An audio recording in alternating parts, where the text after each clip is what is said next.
ଓଡ଼ିଆ ନବବର୍ଷ, ପବିତ୍ର ମହାବିଷୁବ ସଂକ୍ରାନ୍ତି ଓ ପଣା ସଂକ୍ରାନ୍ତି ଓ ହନୁମାନ ଜୟନ୍ତୀରେ ଆପଣମାନଙ୍କୁ ଅନେକ ଅନେକ ଶୁଭେଚ୍ଛା ଓ ଶୁଭକାମନା। ଘରେ ଆଜି କେମିତି ମୁଁ ହନୁମାନଙ୍କର ପୂଜା କରିଛି ଆପଣମାନେ ଭିଡ଼ିଓଟିକୁ ସ୍କିପ୍ ନ କରି ଶେଷ ପର୍ଯ୍ୟନ୍ତ ଦେଖନ୍ତୁ।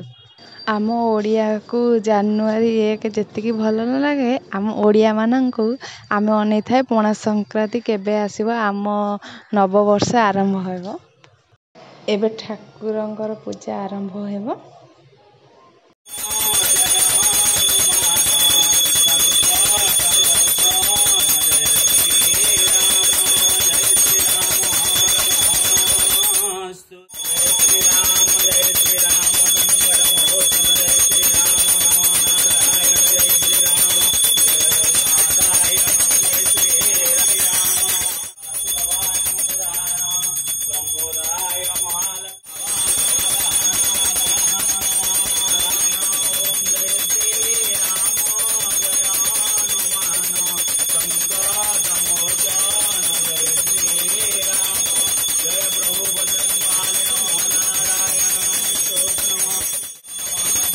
प्राणी पद्मनाथानय संकटमंगल राम लखन सीता सहित उदय सुर हनुमान जय श्री लक्ष्मी नारायण सर्वतरं स्वाहा महेशं नर्मदं दीपं धूपं नैवेद्यं समर्पयामि ओम नमस्तोते नैवेद्यं समर्पयामि प्रभु जय श्री राम नमस्तोते। घर ठाकुर पूजा सरी जाइए। एबे बसंतरा टेकी बुदावतीଙ୍କ ଉପରେ टंगा ହେଇଛି, ଆପଣମାନେ ଦେଖନ୍ତୁ।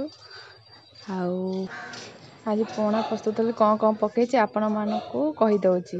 ଛତୁଆ ପକେଇଛି, ଆଉ ନଡ଼ିଆକୁ କୋରି ଦେଇକି ପକେଇଛି, କଦଳୀ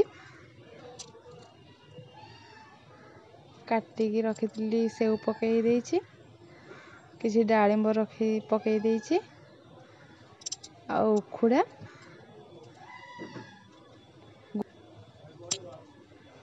ଦହି ଆଉ ରସଗୋଲା,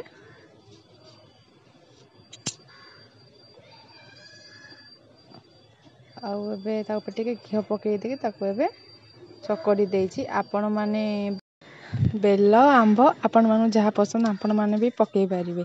ଆଜିର ଭିଡ଼ିଓ କେମିତି ହେଲା ନିଶ୍ଚିତ କମେଣ୍ଟ କରି। ରହୁଛି ଜୟ ଶ୍ରୀ ଜଗନ୍ନାଥ।